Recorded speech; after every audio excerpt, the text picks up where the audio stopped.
Okay. So, Fernando Prabhu, can you please start reading 4.15? Yeah, sure, Mataji. Evam janatva kirtam karma urvairapi mumukshubhi kuru karmaivat tasmatvam urvai purvataram kritam. Translation. All the liberated souls in ancient times acted with this understanding of my transcendental nature. Therefore, you should perform your duty, following in their footsteps. Purport. There are two classes of men. Some of them are full of polluted material things within their hearts, and some of them are materially free. Krishna consciousness is equally beneficial for both of these persons. Those who are full of dirty things can take to the line of Krishna consciousness for a gradual cleansing process, following the regulative principles of devotional service. Those who are already cleansed of the impurities may continue to act in the same Krishna consciousness, so that others may follow their exemplary activities and thereby be benefited. Foolish persons or neophytes in Krishna consciousness often want to retire from activities without having knowledge of Krishna consciousness. Arjuna's desires to retire from activities on the battlefield was not approved by the Lord. One need only know how to act, to retire from the activities of Krishna consciousness, and to sit aloof. Making a show of Krishna consciousness is less important than actually engaging in the field of activities for the sake of Krishna. Arjuna is here advised to act in Krishna consciousness, following in the footsteps of the Lord's previous disciples, such as the sun god Vivashvani, as mentioned herein before. The Supreme Lord knows all his past activities, as well as those of persons who act in Krishna consciousness in the past. Therefore, he recommends the acts of the sun god who learned this art from the Lord some millions of years before. All such students of Lord Krishna are mentioned here as past liberated persons, engaged in the discharge of duties allotted by Krishna. All right, so you can understand from this verse, Krishna consciousness is beneficial for everyone. Most people have material desires, so they benefit from Krishna consciousness. They get a little purification, right? If they contact Krishna, just like people come to our programs, they may come and we have material desires. They're a long way from pure devotion, but they come and they take part in the activities. They hear about Krishna and they chant Hare Krishna, so they benefit. It's some pious, it's getting them some benefit, helping them to make some gradual progress. They're not yet ready to become fully devoted, but still there's no harm in them coming and hearing about Krishna. It's helping them in the future life, next life or something, they can go on, continue. And some people are already in Krishna consciousness. They're already free of material desires. Some of them are materially free. They have no material attraction. And so Krishna consciousness is, there's nothing in their life but Krishna consciousness, because they have no interest in the material world.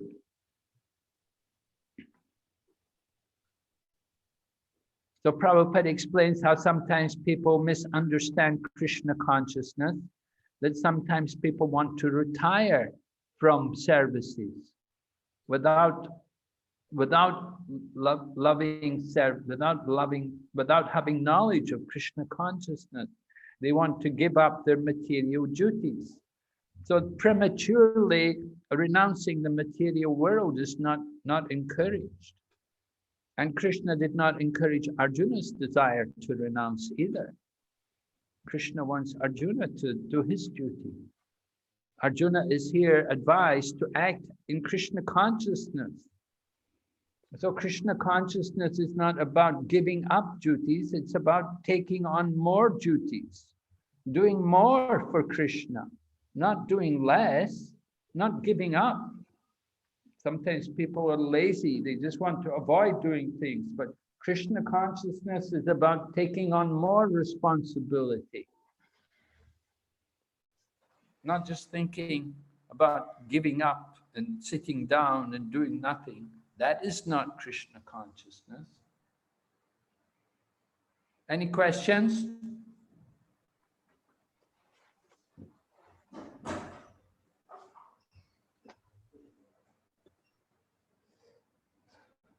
No questions? We can go on.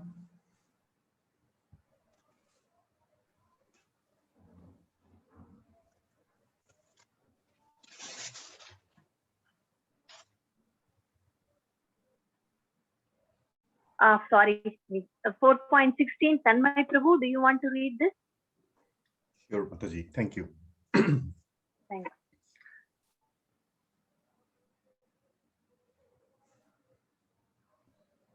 Kim karma kim akarmeti kabayopi atra mohita tatte karma pravaksyami yajnata janadva mukshaye subhat.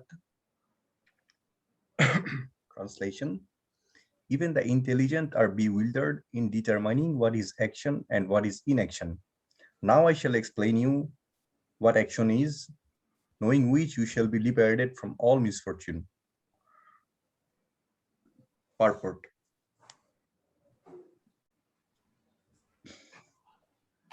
Action in Krishna consciousness has to be executed in accord to the examples of previous bona fide devotees.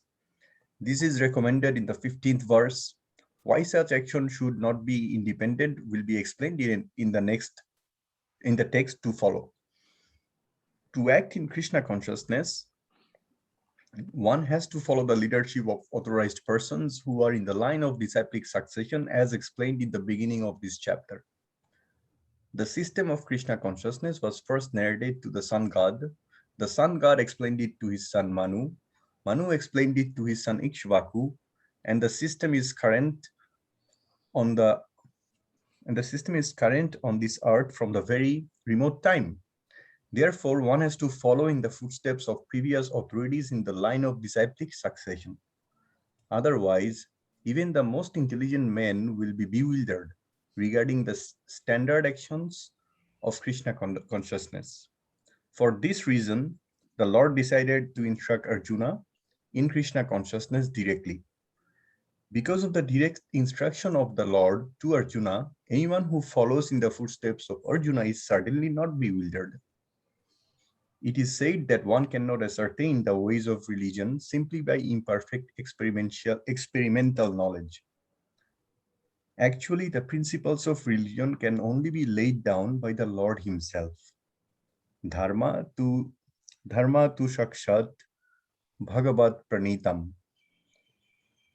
No one can manufacture a religious principle by imperfect speculation. One must follow in the footsteps of great authorities like Brahma, Shiva, Narada, Manu, the Kumaras, Kapila, Prahlada, Bhishma, Shukadev Goswami, Yamaraja, Janaka, and Bali Maharaja. By mental speculation, one cannot ascertain what is religion or self-realization. Therefore, out of causeless mercy to his devotees, the Lord explains directly to Arjuna what action is and what inaction is. Only action performed in Krishna consciousness can deliver a person from the entanglement of material existence. Jai Srila Prabhupada. So this is a very important section here in the 4th chapter. Lord Krishna is explaining to us about action and inaction. Actually,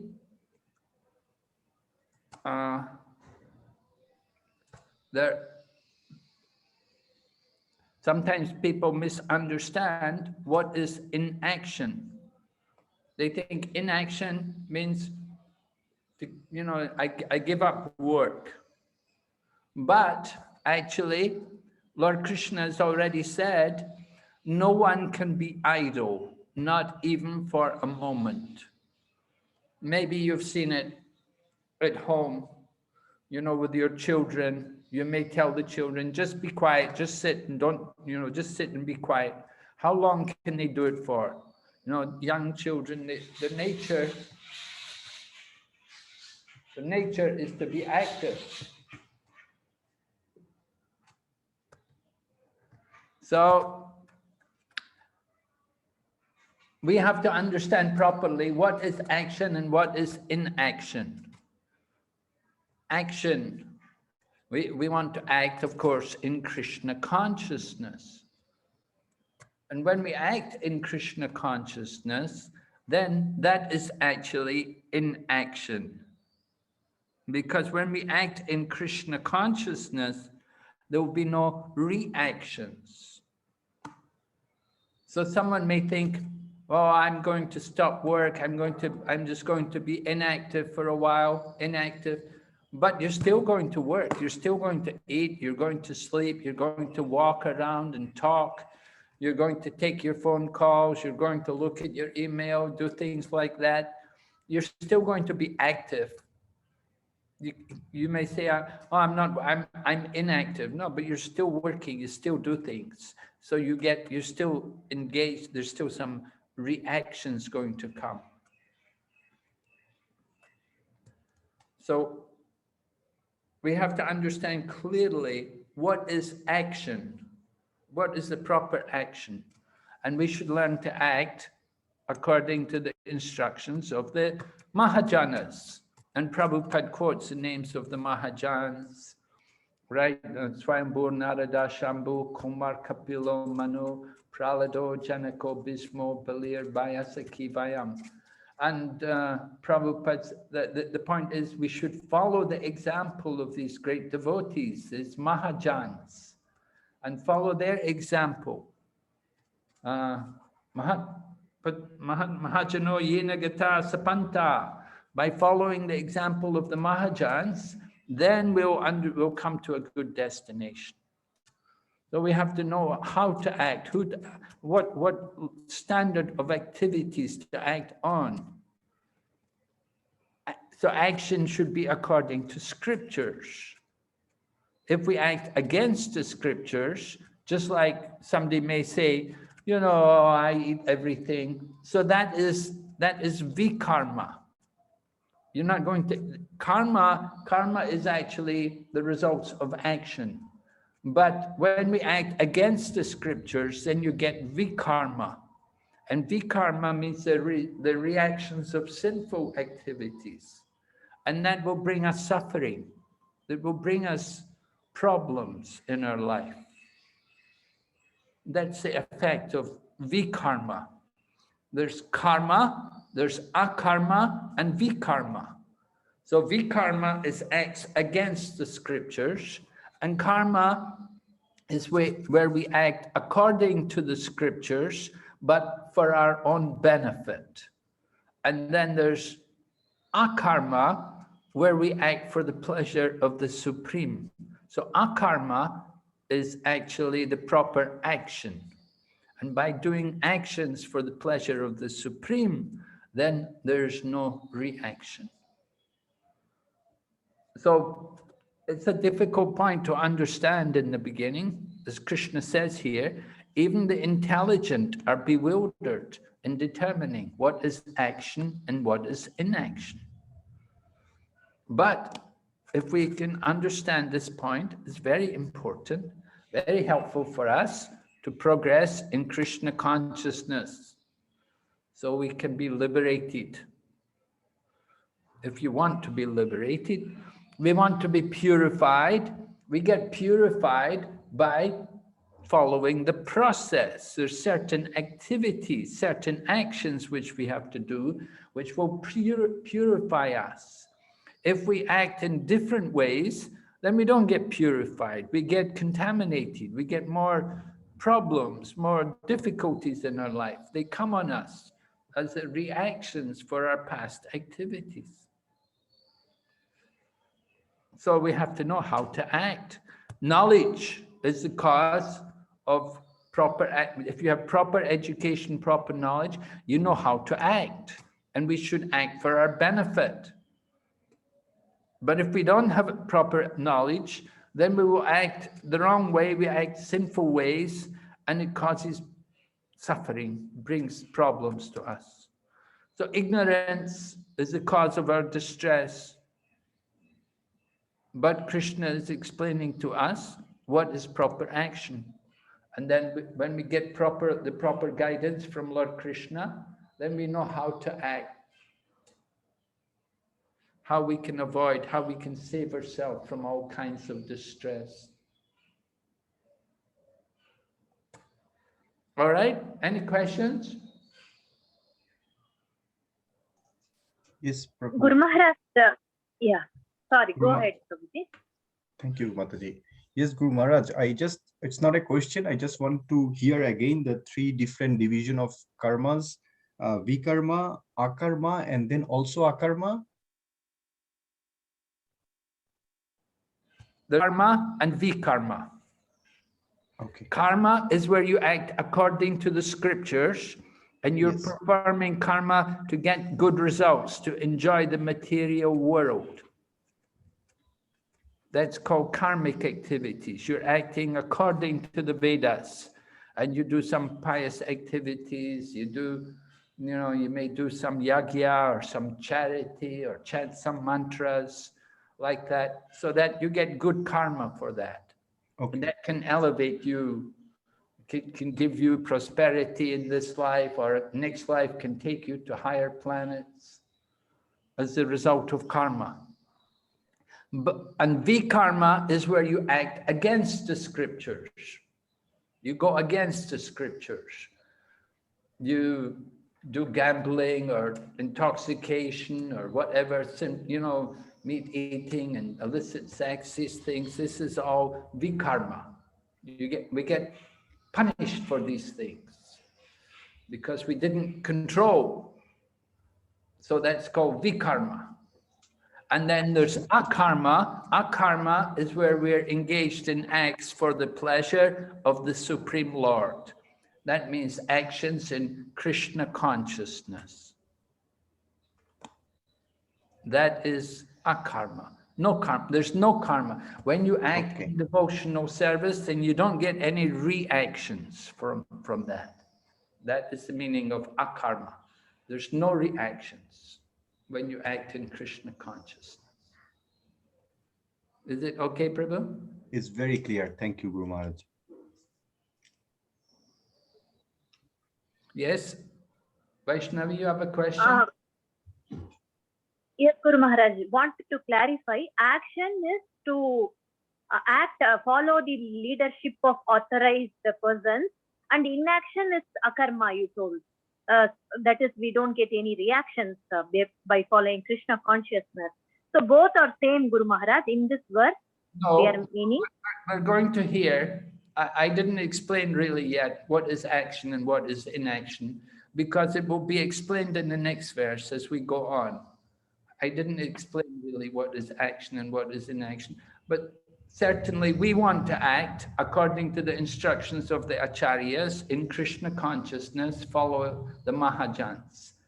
Now, some people may think inaction is to stop work, but I pointed out that actually you cannot stop work. The idea of becoming inactive, that's an illusion. Even the person who you may sit and meditate, how long are you going to sit and meditate for? You're going to again take up activities. You're still breathing. You're still conscious. So there's still some action there, still some activity. I said no one can be idle, not even for a moment. So what is inaction has to be properly understood. And that will be understood and we explain more in the next verse.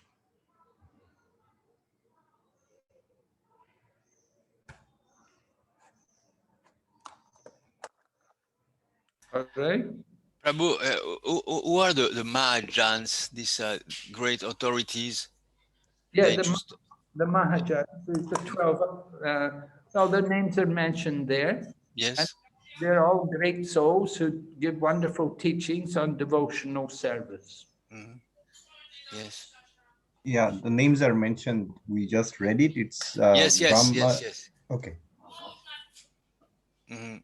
But they're special great devotees, yes. Yes, they're all great devotees and they all give wonderful teachings on the path of bhakti. Yes. Great personalities, huh? Interesting to read their life and their stories, and It's all in Srimad, they're in Srimad Bhagavatam mainly. Brahma, Shiva, Narada, the Kumaras, they're all mentioned in Srimad Bhagavatam. Yes.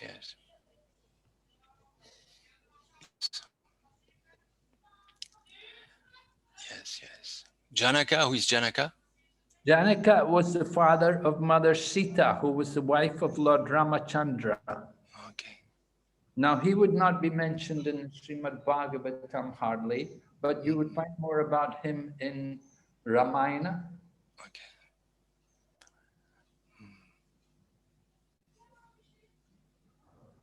And who was Manu? Manu is the father of mankind. He's mentioned. There are several Manus. In one day of Brahma, there's 14 Manus. So there are different Manus. Now it's Vivaswata Manu. The first Manu in this day of Brahma was Swayambhuva Manu. Now we're in the day of Vivaswata Manu. So it changes as we go through the day of Brahma. One day of Brahma, of course, is a very long time. So the 14 Manus in one day of Brahma. Manu is the father of mankind. Yes. Guru Maharaj, I have a doubt. Yeah. I know Mahabharat, Bhagavad Gita is the auspicious book of Hinduism. Why they are not celebrating Ramayana as importance of it? Because both teach life, both teach God, both has similar principles.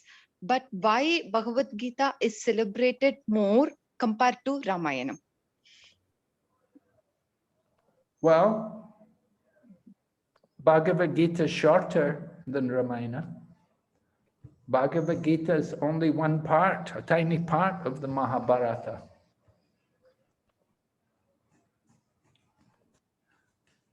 Bhagavad Gita contains the ABC of spiritual knowledge.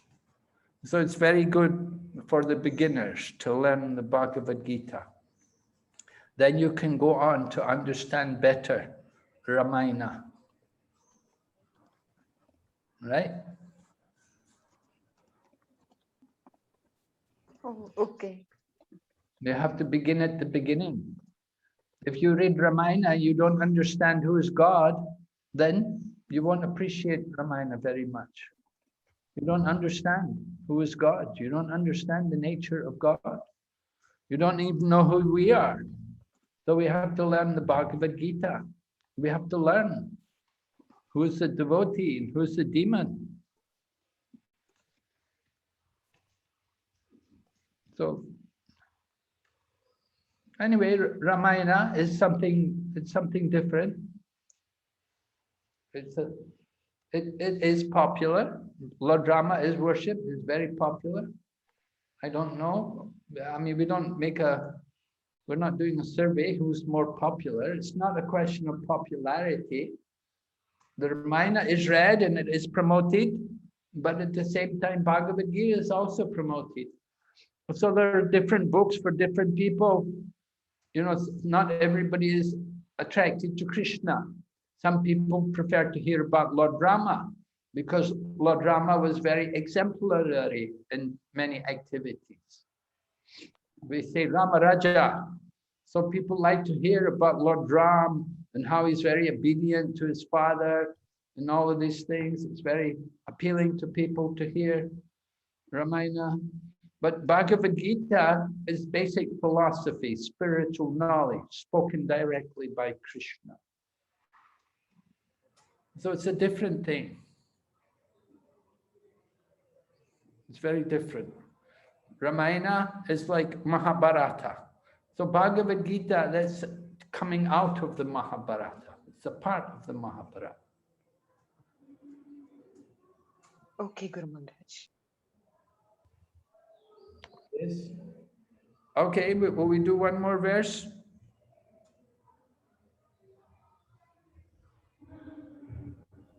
Yes, Guru Maharaj. 4.17. Nitya, do you want to read this? Okay, Hare Krishna.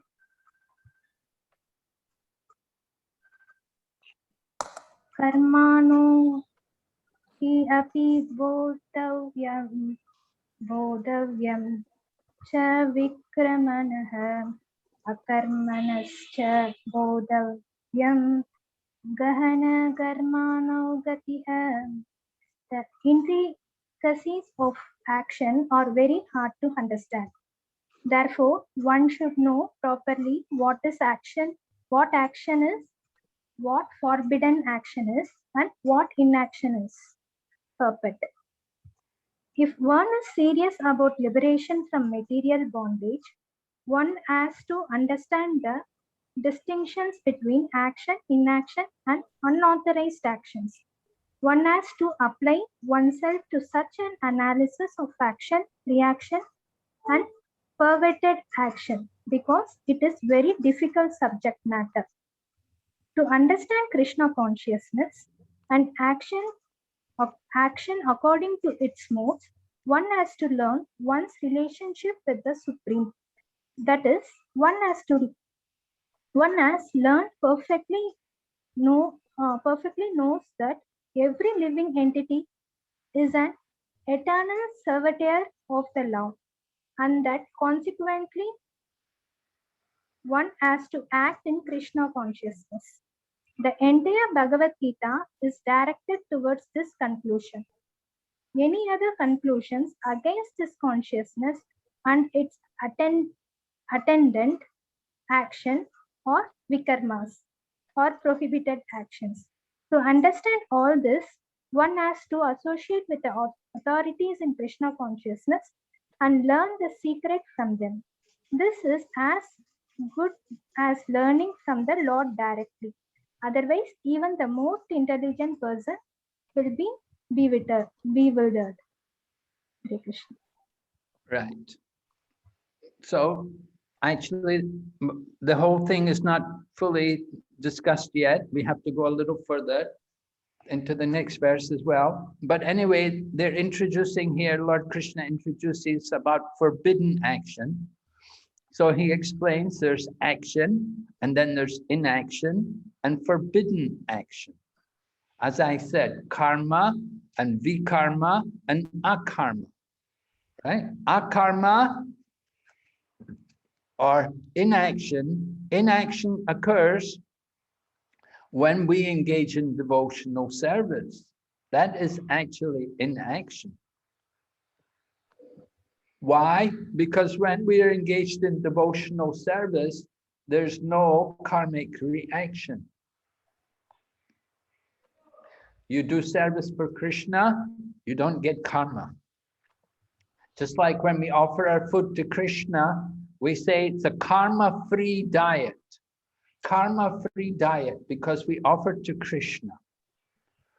Everybody else, they're eating a lot of karma. They're getting a lot of karmic reactions in their food.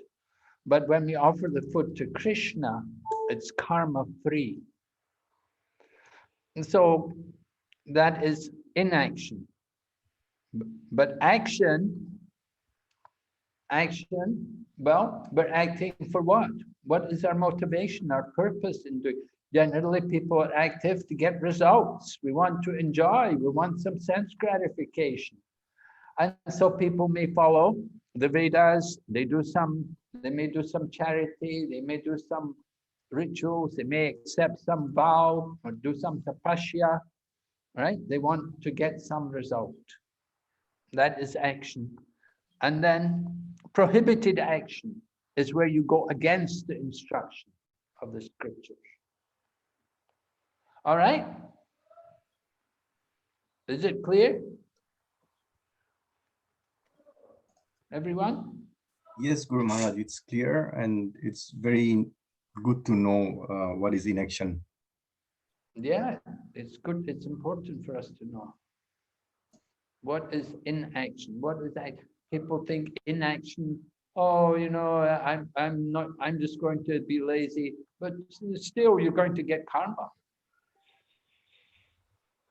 Inaction is where we're actually not going to get karma, where we're not generating any karma. So inaction comes about by devotional service. So by doing devotional service, we come to the state of inaction. But when we perform activities for our sense gratification, then that's going to give reactions.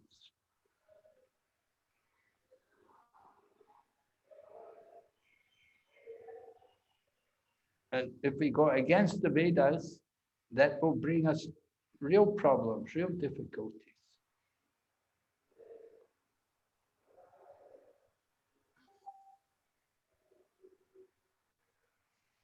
Will keep us in the material world. So, karma we do to enjoy the world, either in this life or in the next life. And akarma we do for the pleasure of Krishna. And vikarma we're doing just for our own self, for our own sense gratification.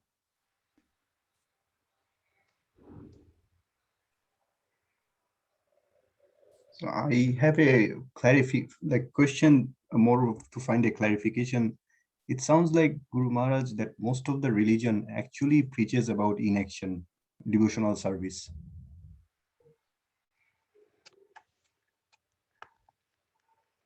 Yes, we want to teach about devotional service,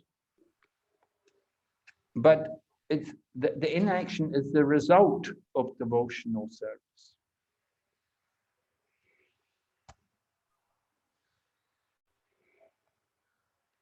The inaction, it means there's no karma coming, there's no reactions coming upon us for devotional service.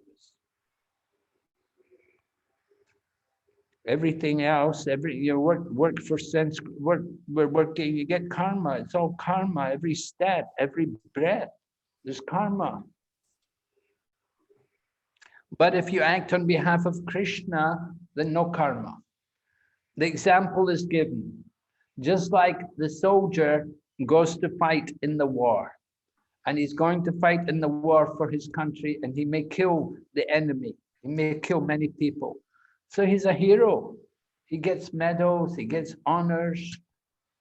But if the same man comes home and gets drunk and goes fighting with people and kills people, then it's a big crime and he's put in jail or hung. It's a different situation, you see. The same business, killing business, but different reaction. One is he's acting on behalf of his country, so there's no karma. He's acting, it's his service. So the same way, when we act for Krishna, there's no karmic reaction. Right? Yeah. Hare Krishna Maharaj. When we talk about action, karma, like I know some people who work in the supermarket in the meat section, you know. So and they can't leave the job. And how can they dovetail to Krishna consciousness, Maharaj? Very difficult.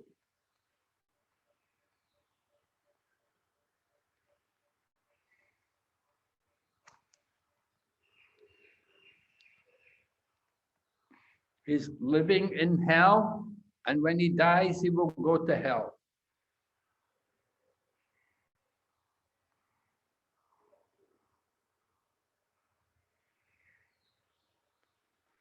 Okay, so we should stop now and chant Hare Krishna.